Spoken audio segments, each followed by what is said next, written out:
여러분들 가지고 계신 지도를 보셔도 어제도 우리가 함께 보셨겠지만 맨 뒤에 있는 지도를 보시면 갈릴리 지역의 왼쪽에 중간에 아래쪽에 보시면 가나가 있었고 그리고 그 옆쪽으로 오시면 나사렛이 있습니다. 그렇죠?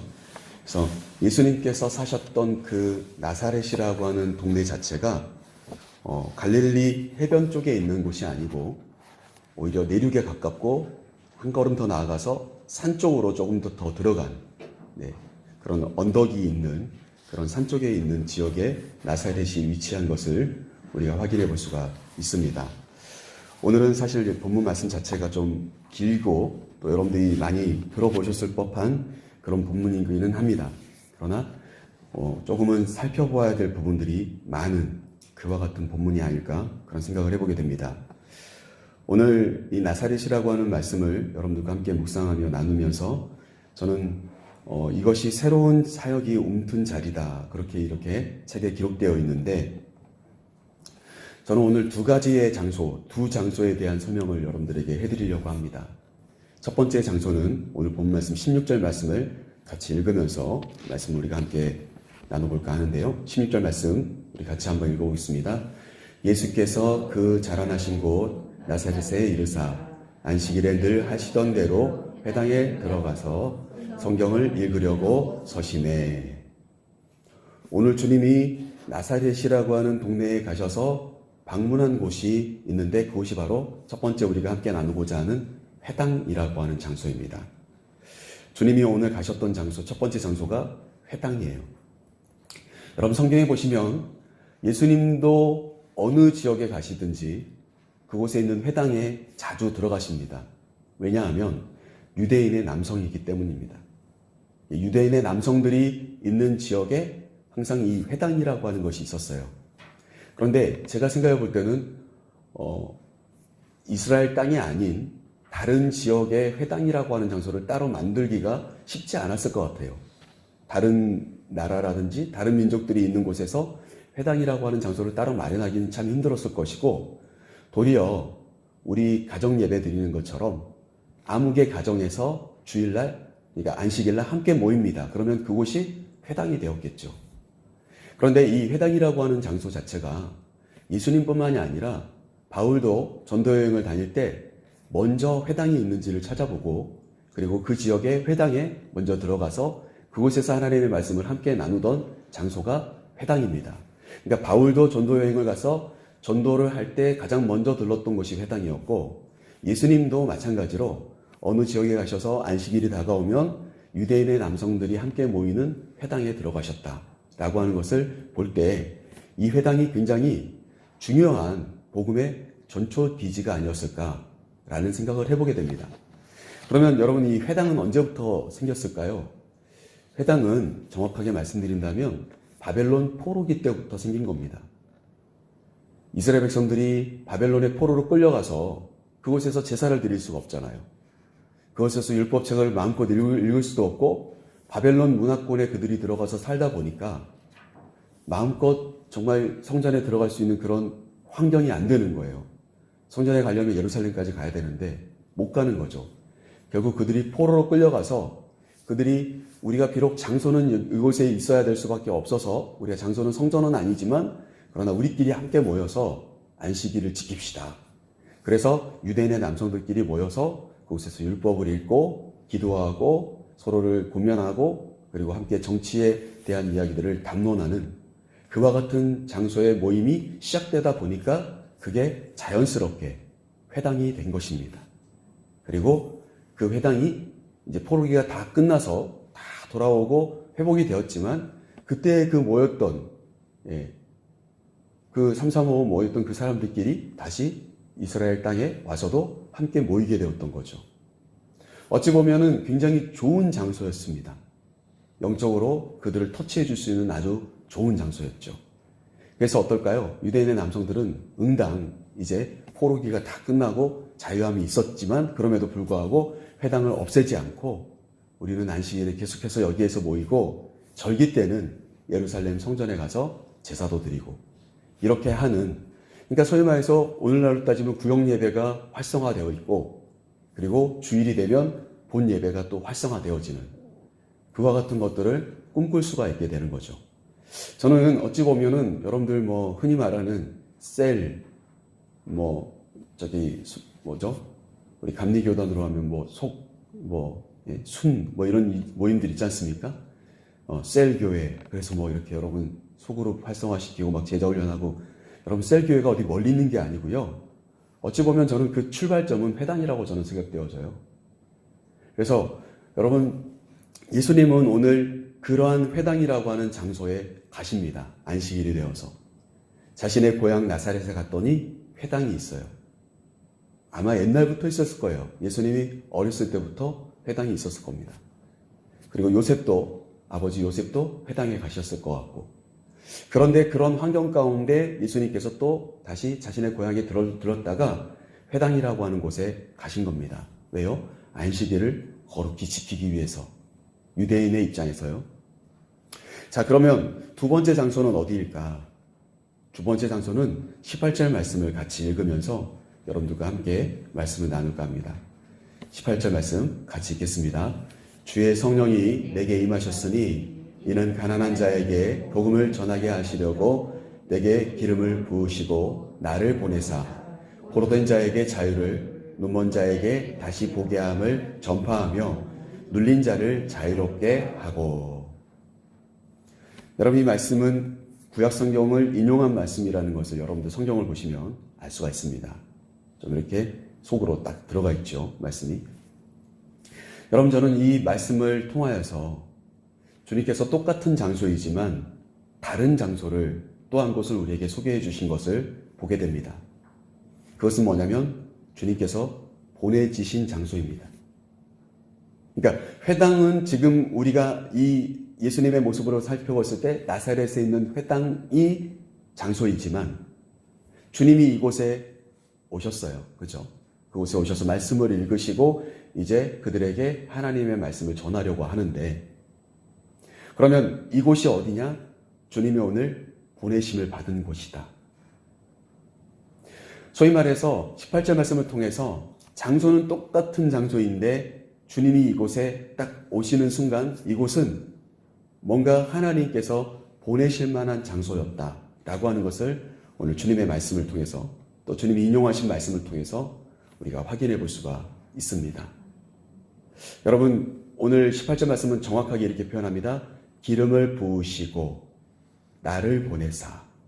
그런데 18절 말씀 첫 번째 구절은 주의 성령이 내게 임하셨으니. 사랑하는 성도 여러분, 예수님께서 그냥 오늘 나사렛에 있는 회당에 오시려고 했던 게 아니고 본인이 자신의 고향 분들을 찾아온 거예요. 근데 그냥 단순히 찾아온 게 아니라 성령에 이끌려서 찾아왔고 성령의 기름 부으심이 있어서 내가 이곳에 보내졌습니다. 바로 하나님이 나를 이곳에 보내신 이 장소라고 하는 설명을 주님은 오늘 하고 계십니다.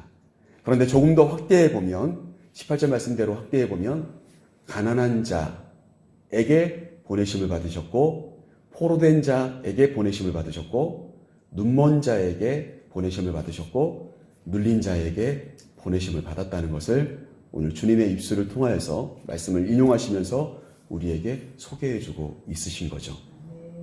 결국 주님이 가신 곳을 우리가 지금 계속해서 이 예수의 길을 통하여서 한 곳 한 곳 우리가 말씀을 나누고 있는데, 그곳에서 누구를 만났을까요? 18절 말씀에 나와 있는 사람들을 만난 겁니다.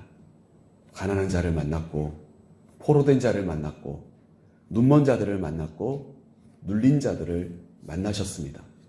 그리고 그 모든 것들을, 그들의 그 상태들을 주님이 보시고 불쌍히 여기시고 그들의 믿음을 보시며 그들의 그 모든 가난함과 그리고 포로됨과 눈먼 것과 눌린 것을 해결해 주시고자 말씀하셨고 그들을 치유하셨고 그들의 영혼을 만져주셨다는 사실이에요. 여러분, 그래서 주님이 오늘 나사렛이라고 하는 곳에 가셨는데 그냥 가신 게 아니고 자신의 고향에 계신 고향 분들을 향해서, 고향의 사람들을 위해서 오늘 하나님의 말씀을 전하고 싶어서 가신 겁니다. 그들의 상태를 보셨기 때문입니다. 그러면 분명 이 네 가지, 오늘 18절 말씀에 나오는 네 가지 부류 중에 적어도 한 부류는 그 안에 있을 거라는 거예요. 자, 그렇다면 말씀을 이어서 우리가 생각해 보겠습니다. 그런데 한 가지 분명한 것이 있어요. 기름을 부으시고 보내신 이유가 뭘까? 라고 하는 거예요. 하나님이 주님께 예수님을 이 땅 가운데 보내신 이유가 뭘까? 19절 말씀에 답이 나와 있어요. 19절 말씀 같이 읽겠습니다. 주의 은혜의 해를 전파하게 하려 하심이라 하였더라. 보내셨어요. 그런 사람들에게 보내시고 그들에게 복음을 전하고 자유함을 주고 다시 보게 하고 자유롭게 그들을 놓아주십니다. 그런데 그 모든 것들이 다 뭐라는 건가요? 주의 은혜라고 하는 거예요. 그리고 그 은혜의 해, 바로 지금 이때가 주님의 은혜를 당신이 받은 첫 번째 해가 될 겁니다. 라고 하는 것을 그들에게 전파하게 하시기 위해서 주님께서 오셨다라고 하는 최종적인 목표를 이야기하고 계신 거예요. 사랑하는 성도 여러분, 그래서 오늘 나사렛의 회당에 주님이 들어가셨다는 것은 엄청난 은혜이죠. 그들에게 엄청난 은혜입니다. 그들에게 지금 뭔가 묶여있고 가난하고 소외되고 눌려있는 그들에게, 보지 못하는 그들에게 뭔가를 주시기 위한, 주님의 은혜를 선포하기 위한 주님의 발걸음이었기 때문에 엄청난 은혜이죠. 그런데 나중에 설명드리겠습니다만 그들은 그걸 모릅니다. 도리어 그렇게 말씀하신 주님을 그들은 죽이려 합니다. 쫓아버리려고 해요. 여러분, 들어온 복을 걷어차는 사람들이 있어요. 오늘도 주님이 나에게 주시는 그 은혜를 깨닫지 못하고 걷어차버리는 사람들이 있단 말이에요. 그런 사람들이 바로 이 나사렛에서 함께 회당에서 오늘 주님을 만났던 사람들이었다는 것이 참으로 안타까운 이야기죠. 그 이야기들을 조금 더 하고 말씀을 마치겠는데요. 자, 그렇다면 이 상황은 어떤 상황입니까? 24절 말씀 같이 읽겠습니다. 24절. 또 이르시되 내가 진실로 너희에게 이르노니 선지자가 고향에서는 환영을 받는 자가 없느니라. 바로 이곳이 나의 고향 나사렛입니다. 라고 오늘 말씀하신 거예요. 자, 그런데 보십시오. 이 나사렛이 여러분들 책을 읽어보시면은요, 나중에 여러분들이 가지고 계시는 예수의 길 책을 읽어보신 분도 계시겠지만, 이곳은 아까도 말씀드린 것처럼 갈릴리 해변처럼 그렇게 활성화되어 있고, 막 큰 그 어획들이 잡혀서, 어류들이 잡혀서 시장들이 형성되어지고, 도시에 사람들이 모이는 그런 장소가 아닙니다. 갈릴리라고 하더라도 산쪽으로 가서 사람들이 잘 거주하지 않는 그런 지역입니다. 이 책을 지으신 강신도 목사님도 그렇게 쓰셨는데요. 구약 성경에서는 한 번도 나사렛이라고 하는 단어가 나오잖아요. 딱 한 번 등장하는데 그것은 나사렛의 어원과 똑같은 낫제르라고 하는 단어가 한 번 등장한다는 거예요. 그게 뭐냐면 이새의 가지에, 이새의 그 줄기 가운데 한 가지가 나와서 그곳에서 메시아가 탄생할 거라고 하는 예언의 말씀에 나올 때 그 한 가지라고 하는 그 가지라고 하는 표현이 낫제르라고 하는 단어라는 거예요. 결국 어떻습니까? 나사렛이라고 하는 동네 자체가 과거부터 사람들이 살고 있지 않았을 확률이 높다라고 하는 것이 성경학자들의 이야기고 이 책의 표현인데, 여러분, 결국 예수님이 살고 있는 그 마을 나사렛을 설명한다면 작은 마을이고, 그러면 작은 마을이면 어떨까요? 옆집에 숟가락이 몇 개인지 다 알 거 아니겠습니까? 그러니까 나사렛의 목수 요셉, 그러면 벌써 그 사람들은 다 알아요. 그 사람들뿐만 아니라 우리가 어제 나눴던 가나의 사람들까지도 이미 어느 정도 다 알 수 있을 만큼 나사렛은 작고 사람들이 100여 명 정도밖에 살지 않았을 것이다 라고 하는 것이 이 책에 나오는 설명들인데, 여러분, 그렇다면 그렇게 작은 공간에 살았던 그 사람들 결국 어떨까요? 예수님에 대해서 너무 잘 알고 있을 거 아니겠습니까? 쟤가 목수의 아들, 요셉의 아들이 아니냐. 여러분, 오늘 말씀에도 그런 표현이 나오지 않습니까? 그들이 깜짝 놀란 거예요. 22절 말씀에 그런 표현이 나와요. 그들이 다 그를 증언하고 그 입으로 나오는 바 은혜로운 말을 놀랍게 여겨 이르되 이 사람이 요셉의 아들이 아니냐. 예수님께서 이렇게 이사야서에 나오는 말씀들을 읽고 오늘 18절 말씀, 19절 말씀의 말씀들을 인용하면서 예수님이 말씀을 전하고 있단 말이에요. 들어보니까 깜짝 놀라는 거예요. 이제껏 회당에서 우리가 많이 모였고 우리끼리 많이 모여서 말씀을 나눴지만 이렇게 요셉의 아들 예수가 와서 갑자기 말을 하고 있는데 이 말씀이 참 은혜롭더라는 거예요. 그러면서 그들은 의아하게 생각합니다. 쟤가 아버지 밑에서 목수짓을 하고 있었을 텐데 어떻게 저렇게 은혜로운 말씀들을 전하지? 깜짝 놀란 겁니다. 여러분, 그것이 그들로 하여금 예수님을 예수님으로 보지 못하게 만드는 방법이었다는 거예요. 그러니까 오늘 24절 말씀처럼 고향에서 선지자가 환영받지 못한다 라고 하는 말이 맞더라 라고 주님이 고백하신 거예요. 여러분, 그러니까 저는 잘 몰라요. 우리 지도제일교회 출신 목사님이 있는지 저는 잘 몰라요. 있으실 것 같아요, 저는. 그런데 출신 목사님이 와서 설교하는 것이 얼마나 힘들겠습니까? 여러분들도 그러실 거 아니겠어요? 이 공간이 우리 지도가 그렇게 막 넓지만 또 넓지 않잖아요, 또 생각해보면. 그런데 이곳에서 자란 분들 중에 와서 설교를 하면 얼마나 힘드시겠어요? 이랬다더라 저랬다더라 다 알고 있는데 와서 설교를 한단 말이에요. 물론 우리 성도님들은 너무 마음같이 순수하셔서 아멘 해주실 거라고 저는 생각을 해요. 그런데 예수님 당시에 그 회당에는 그런 일이 일어나지 않았어요. 그들은 어떤 자들이었을까요? 저는 그들은 아까 18절 말씀에 4가지의 부류 속에 그들은 눈먼 자들이었을 거라고 저는 생각을 해요. 그들의 눈은 닫혀 있었을 겁니다. 그들의 눈에는 여전히 목수의 아들 요셉의 아들로 예수님이 보여졌을 거예요. 그게 얼마나 안타까운 이야기일까요? 여러분, 그들은 한계를 이미 그어놨습니다. 예수님에 대해서. 그러니까 복음으로 들어가지 못하는 겁니다. 여러분, 우리 사랑하는 지도자의 교회 성도님들의 그 마음밭 자체가 순수하시기를 바라요. 오히려 가난한 자들이 되십시오. 가난한 자는 복이 있어요. 심령이 가난한 자들은. 그런데 어때요? 눈이 멀어버리면요, 정말 불쌍해지는 거예요. 보지 못하니까요. 바르게 보지 못하니까.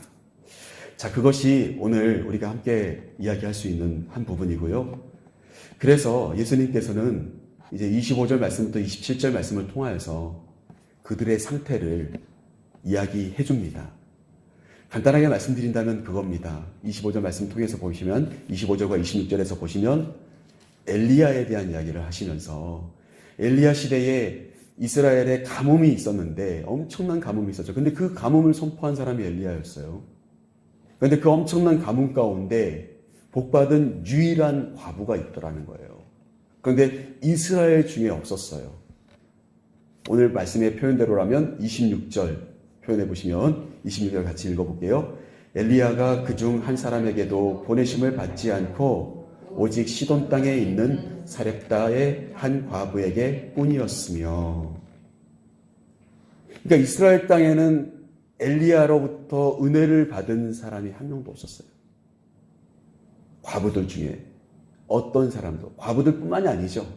이스라엘에 엄청난 가뭄이 있었고 그 지역 일대가 다 가뭄이 있었는데 정작 자신의 민족이었던, 엘리야의 민족이었던 이스라엘 사람들 중에서는 순수하게 엘리야를 인정하지 않아서 한 사람도 은혜를 받지 못했지만 시돈 땅이라고 하는 그 인근에 있는 이방 땅에 있었던 한 과부, 사렙다의 그 작은 고을, 시돈에 있는 사렙다라고 하는 그 한 고을의 한 과부만 엘리야를 통해서 가뭄이 끝날 때까지 떡반죽 그릇과 기름 그릇에 먹을 것이 떨어지지 않는 은혜를 누렸다. 여러분 다 아시는 말씀 아닙니까? 왜 그랬을까요? 엘리야를 제대로 보지 못해서이지요. 자, 이어지는 27절 말씀 마저 한번 읽겠습니다. 또 선지자 엘리사 때에 이스라엘에 많은 나병 환자가 있었으되 그 중에 한 사람도 깨끗함을 얻지 못하고 오직 수리아 사람 나아만뿐이었느니라. 아멘. 나중에 기회가 되면 나아만 장군에 대한 설교도 제가 한번 하겠습니다만, 여러분, 나아만 장군은 이스라엘 사람이 아닙니다. 수리아 사람입니다. 그리고 그는 암몬 사람들의 군대 장관이었습니다. 그러니까 수리아 사람인데 이 사람이 워낙 싸움을 잘하고 능력이 탁월하니까 암몬의 왕은 그를 이 군대 장관을 세워요.